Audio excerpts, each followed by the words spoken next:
إن الحمد لله نحمده ونستعينه ونستغفره ونعوذ بالله من شرور أنفسنا ومن سيئات أعمالنا من يهده الله فلا مضل له ومن يضلل فلا هادي له أشهد أن لا إله إلا الله وحده لا شريك له وأشهد أن محمدا عبده ورسوله أرسله الله بالحق بشيرا ونذيرا وداعيا إلى الله بإذنه وسراجا منيرا اللهم صل على محمد وعلى آل محمد كما صليت على إبراهيم وعلى آل إبراهيم إنك حميد مجيد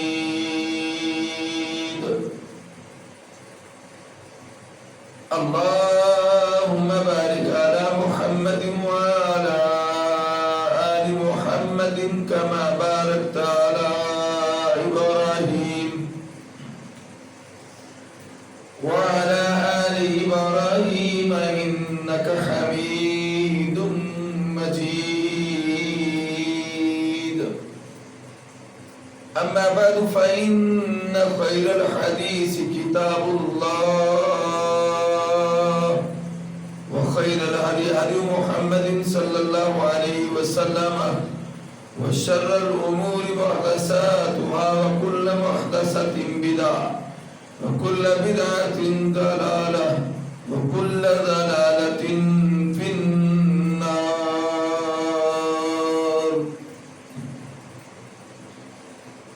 أما بعد فأعوذ بالله السميع العليم من الشيطان الرجيم من همزه ونفخه ونفسه يا أيها الذين آمنوا اتقوا الله حق تقاته ولا تموتن إلا وأنتم مسلمون يا أيها الناس اتقوا ربكم الذي خلقكم من نفس واحدة وخلق منها زوجها وبث منهما رجالا كثيرا ونساء واتقوا الله الذي تساءلون به والأرحام إن الله كان عليكم رقيبا يا أيها الذين آمنوا اتقوا الله وقولوا قولا سديدا يصلح لكم أعمالكم ويغفر لكم ذنوبكم ومن يطع الله ورسوله فقد فاز فوزا عظيما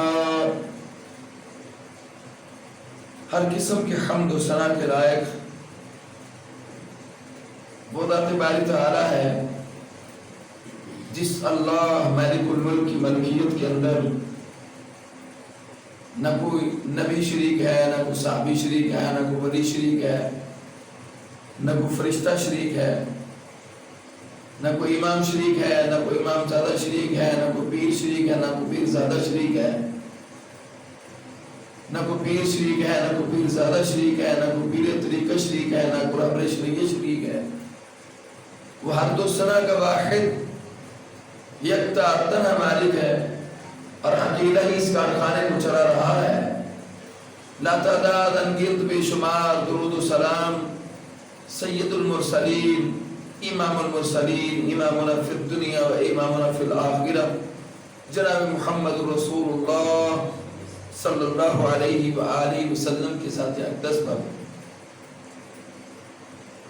کائنات کے پیغمبر جناب محمد رسول اللہ صلی اللہ علیہ وسلم کی تعظیم اور اس کے تقاضے، اسی پر صحابہ کرام رضوان اللہ علیہم اجمعین کی سیرت کی روشنی میں انا ارسلناک شاہدا ومبشرا ونذیرا لتؤمنوا باللہ ورسولہ وتعزروہ وتعقروہ وتسبحوہ بکرۃ واصیلا۔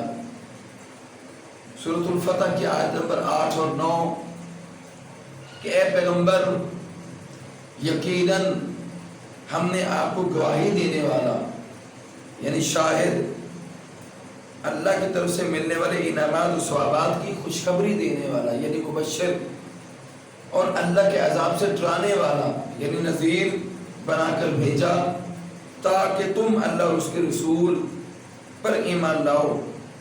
یہ ہمیں کہا جا رہا ہے کہ تاکہ تم اللہ اور اس کے رسول پر ایمان لاؤ، اس کی نصرت کرو یعنی مدد کرو اور اس کی تعظیم کرو، اور صبح شام اللہ کی تسبیح بیان کرتے رہو۔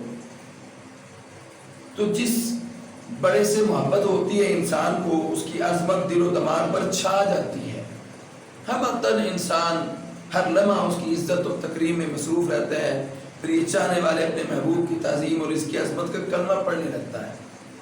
اسلام نے تو ہر بڑے کی تعظیم کا درس دیا ہے، چنانچہ سیدنا انس بن مالک رضی اللہ عنہ سے روایت ہے کہ نبی مکرم صلی اللہ علیہ وآلہ وسلم نے فرمایا لیس منا من لم یرحم صغیرنا ولم یعقر کبیرنا، کہ جو ہمارے چھوٹے پر شفقت نہ کرے اور ہمارے بڑی کی تعظیم نہ کرے تو وہ ہم میں سے نہیں ہے۔ جناب محمد رسول اللہ نے اپنا امتی ہونے سے اس کا انکار کر دیا۔ سنن ترمذی کی حدیث ہے اور امام ناصر الدین البانی رحمہ اللہ نے اس کو صحیح کہا ہے، اور نبی آخر الزمان پیغمبر جناب محمد رسول اللہ صلی اللہ علیہ وآلہ وسلم تو سارے بڑوں سے سب سے بڑے ہیں، اور اتنے بڑے ہیں کہ آج تک اتنا بڑا پیدا نہ ہوا اور نہ ہی پیدا ہوگا قیامت تک۔ اس لیے آپ صلی اللہ علیہ وسلم کی تعظیم، اللہ کے رسول کی توقیر اور سب سے بڑھ کر ہونی چاہیے۔ اس حوالے سے اللہ تعالیٰ کے احکامات اور تعظیم رسول صلی اللہ علیہ وسلم کے تقاضوں کے حوالے سے آج انشاءاللہ اللہ تبارک اسمہ و تعالیٰ کے فضل و کرم سے ہم یہ خطبہ جمعہ سنیں گے اور سمجھنے کی کوشش کریں گے کہ اللہ کے نبی صلی اللہ علیہ وسلم کی تعظیم کیا ہے، اور اللہ سبحانہ و تعالیٰ ہمارے دلوں میں اور بھی تعظیم مصطفیٰ صلی اللہ علیہ وسلم کو پیدا کر دے، اور اللہ کرے کہ وہ پیدا ہو سکے جس سے ہم غافل ہیں اور دور ہیں۔ پہلی دلیل یا ایھا الذین آمنوا لا تقولوا رأینا وقولوا انظرنا واسمعوا وللکافرین عذاب علیم۔ فرمایا یا ایھا الذین آمنوا، اے ایمان والو، لا تقولوا رأینا، تو فرمایا کہ ایمان والو اللہ کے رسول کو مخاطب کر کے رائی نہ کہو، رائنا نہ کہو، بلکہ انظر نہ کہو، کیا کہو کہ وقول انظرنا، اور بات کو اچھی طرح سنا کرو، واسمعوا، سماعت کیا کرو، اچھے سامع بنو، اچھی طرح بات کو سنا کرو، اور اس کے بعد وللکافرین عذاب علیم، اور کافروں کے لیے دردناک عذاب ہے۔ وہ لوگ جو انکار کر دینے والے ہیں، تو مدینہ کے اندر جو ہے وہ یہودی جب آپ صلی اللہ علیہ وسلم سے بات چیت کرنے کے لیے آتے تو رائنا کہتے، جس کا عام طور پر مطلب یہ بنتا ہے کہ ہماری رعایت فرمائیں، لیکن اگر اس میں عین کو ذرا کھینچ کر بولا جائے تو اس کے معنی بنتے ہیں کہ ہمارے چروائے، گویا کہ اللہ کے رسول کو حقارت سے کہتے تھے راعینا، یعنی اے ہمارے چروائے، یعنی ان کا جو مقصد تھا وہ رسول اللہ صلی اللہ علیہ وسلم کی تعظیم و توقیر نہیں، بلکہ اللہ کے نبی صلی اللہ علیہ وسلم کی جو ہے وہ تذلیل تھا، وہ اللہ کے رسول کو یہ الفاظ کہتے تھے۔ تو فرمایا چونکہ اس لفظ سے بے ادبی اور گستاخی کا جو منظر بنتا تھا اور جو وہم پیدا ہوتا ہے، اس لیے اللہ رب العزت نے ایسا لفظ بولنے سے ہرگز منع کر دیا کہ یہ نہ کہا کرو، اور اللہ نے پابندی لگا دی جس سے تعظیم رسول صلی اللہ علیہ وسلم میں ذرہ برابر بھی فرق پڑتا ہو۔ تو رائنا کے بجائے انظرنا کا مطلب ہے کہنے حکم دیا کہ جس کا معنی ہے کہ ہم پر نظر شفقت فرمائے، ہماری طرف نظر شفقت کیجئے، ہمیں دیکھیے اللہ کے نبی۔ تو فرمایا کہ ارشاد باری تعالیٰ ایک اور مقام پر لا تجعلوا دعاء الرسول بینکم کدعاء بعضکم بعضا قد یعلم اللہ الذین یتسللون منکم لواذا فلیحذر الذین یخالفون عن امرہ ان تصیبہم فتنہ فرمایا او یصیبہم عذاب علیم، سورۃ النور کی آیت نمبر 63. تم اللہ کے رسول اور اس طرح سے نہ پکارو جیسے تم ایک دوسرے کو پکارتے ہو، ایک دوسرے کو آوازیں لگاتے ہو. اور فرمایا کہ قد یعلم اللہ الذین یتسللون، اور اللہ ان لوگوں کو بخوبی جانتا ہے، خوب جانتا ہے جو تم آہستگی سے نکل جاتے ہو. تو فرمایا کہ لہٰذا جو لوگ اللہ کے حکم کی مخالفت کرتے ہیں، فرمایا کہ لواذن فلیحذر الذین یخالفون عن امرہ، کہ جو اس اللہ کے حکم کی مخالفت کرتے ہیں اور وہ اس بات سے ڈرے. فرمایا کہ کس بات سے ڈرے؟ ان تصیبہم فتنہ، یعنی ڈرے کہ ان تک کوئی آفت آزمائش آ پہنچے اس سے پہلے کہ یہ کسی فتنے میں مبتلا ہو جائیں، کسی فتنے میں گر جائیں، کوئی فتنے کو گھراؤ میں لے لے. فرمایا کہ پھر کیا ہوگا؟ او یصیبہم عذاب علیم، یا پھر ان کو دردناک عذاب جو ہے نازل ہو جائے ان پر، تو وہ اس چیز سے ڈرے. عموماً جب لوگ ایک دوسرے کو بلاتے ہیں تو بعض دفعہ انسان بے تکلفی میں بلا لیتا ہے. تو فرمایا کہ میرے پیغمبر صلی اللہ علیہ وسلم کو اس طرح نہ بلاؤ، بلکہ اس بلانے میں زیادہ اہمیت نہیں ہوتی. فرمایا کہ بلکہ برابری کی سطح پر بلاتے ہیں. آیت مبارکہ میں اس انداز سے روکا گیا کہ اس انداز سے جناب محمد رسول اللہ سے بات نہیں کری. اور پورے قرآن مجید فرقان حمید میں اللہ نے واحد محمد نہیں کہا، خود اللہ نے نبی کو یا محمد نہیں کہا اے محمد، بلکہ محمد الرسول اللہ والذین معہ، یعنی وہاں بھی اللہ سبحانہ و تعالیٰ کا محمد اللہ کے رسول ہیں. یا ایھا النبی، یا ایھا المزمل، یا ایھا المدثر، یعنی اللہ نے بھی اپنے نبی کو نام لے کر نہیں پکارا، اس لیے اللہ نے منع کیا. اور فرمایا کہ پھر اس تعظیم رسول میں درار پڑتی ہے. حکم ہے کہ ادب اور تعظیم کے ساتھ بارگاہ نبوی میں پیش ہوا کرو اور رسالت میں آپ صلی اللہ علیہ وسلم کے پاس حاضر ہوا کرو. رسول اکرم صلی اللہ علیہ وسلم کو پکارنے کے بارے میں آج بھی یہی ضابطہ ہے کہ جب بھی آپ کا نام پکارا جائے یا آپ کا نام سنا جائے تو اسی تعظیم کا اظہار کیا جائے. بعض آپ دیکھتے ہیں کہ قوالی معاذ اللہ یہ بڑے عرصے سے چلتی ہے اور اب بھی لگ جاتی ہے محمد محمد محمد، معاذ اللہ اس میں سینکڑوں دفعہ توبہ نعوذ باللہ من ذالک کہتا ہے. اور یہ سب سے بڑی آفت ہے اور سب سے بڑے عذاب ہے. اور اس کے بارے میں تو رسول اللہ صلی اللہ علیہ وسلم کی باقاعدہ حدیث ہے کہ جب آپ نے ممبر کی پہلی سیڑھی پر قدم مبارک رکھا، پھر دوسری پر رکھا، پھر تیسری پر رکھا، اور تینوں دفعہ کائنات کے پیغمبر جناب محمد رسول اللہ صلی اللہ علیہ وآلہ وسلم نے آمین کہا. اس پر صحابہ کو تعجب ہوا، یہ ذرا ہٹ کر معاملہ ہے، یہ ذرا ہٹ کر آج اللہ کے رسول کا عمل ہے. تو رسول اللہ نے فرمایا جبرائیل امین آیا تھا اور اس نے یہ بات کہی، جن میں سے ایک بات یہ ہے کہ اے محمد صلی اللہ علیہ وسلم جب آپ کا نام نامی اس میں گرامی محمد آ جائے اور جو یہ سننے کے بعد بھی صلی اللہ علیہ وآلہ وسلم نہ کہے یا صلی اللہ علیہ وسلم نہ کہے تو اللہ اس کو ہلاک گردآلود کر دے، نیست و نابود کر دے. تو اللہ کے رسول فرمایا میں نے کہا آمین جبرائیل، جیسا تو کہتے ہیں اللہ ویسے ہی کر دے. سب سے بڑا گستاخی کا منظر یہی ہے کہ محمد معاذ اللہ کہنا اور صلی اللہ علیہ وآلہ وسلم نے کہنا. حضرت محمد صلی اللہ علیہ وسلم کہنا چاہیے یا محمد رسول اللہ کہنا چاہیے یا کائنات کے پیغمبر صلی اللہ علیہ وسلم نے فرمایا یا رسول اللہ صلی اللہ علیہ وسلم نے فرمایا، نبی کریم صلی اللہ علیہ وسلم نے فرمایا، اللہ کے نبی نے فرمایا صلی اللہ علیہ وآلہ وسلم. یعنی لوگ اب بھی ان گستاخیوں سے باز نہیں آتے معاذ اللہ. یہ اعتقاد اور محبت یعنی اس پر نہیں ہے. یہ اعتقاد یہ دنیا کے پیسے اور جو ہے نا وہ دمڑی کمانے کے لیے انسان بک جاتا ہے اور اس کو یہ تعظیم اور توقیر ہی بھول جاتی ہے کہ میں کس ہستی کا نام لے رہا ہوں. اس لیے فرمایا انا ارسلناک شاہدا ومبشرا ونذیرا لتؤمنوا باللہ ورسولہ وتعزروہ وتوقروہ وتسبحوہ بکرۃ واصیلا. اس نے فرمایا کہ اے پیغمبر یقیناً ہم نے آپ کو گواہی دینے والا بھیجا ہے کہ آپ گواہی دیں اور اللہ کی طرف سے ملنے والے جو انعامات ہیں، جو اجر و ثواب ہے اس کی خوشخبری دیں، اور اللہ کی طرف سے جو ملنے والا عذاب ہے اس سے ڈرائیں، لوگوں کو متنبع کریں کہ وہ اعمال نہ بجا لائے جس کی وجہ سے اللہ کے عذاب کے مستحق ہو جائیں کہ اللہ کا عذاب انہیں آ لے. اس نے فرمایا کہ پھر اس سے زیادہ کیا کرنا ہے کہ اس کی نصرت کرو. یہ ہمیں حکم دیا گیا کہ نبی کی مدد کرو، نبی کی عزت کے لیے، نبی کی جو ہے وہ نموز کے لیے کھڑے ہو جاؤ. اور کائنات کے پیغمبر صلی اللہ علیہ وسلم کے راستے میں جو رکاوٹ آئے وہ محمد رسول اللہ کے لیے مددگار ثابت ہو. نشر و ارشاد میں، دین کی دعوت و تبلیغ میں، اصلاح میں، دین کے پھیلانے میں، دعوت میں مکمل طور پر ہر انسان پر فرض ہے کہ وہ محمد رسول اللہ کی مدد کرے. اور یہی مدد ہے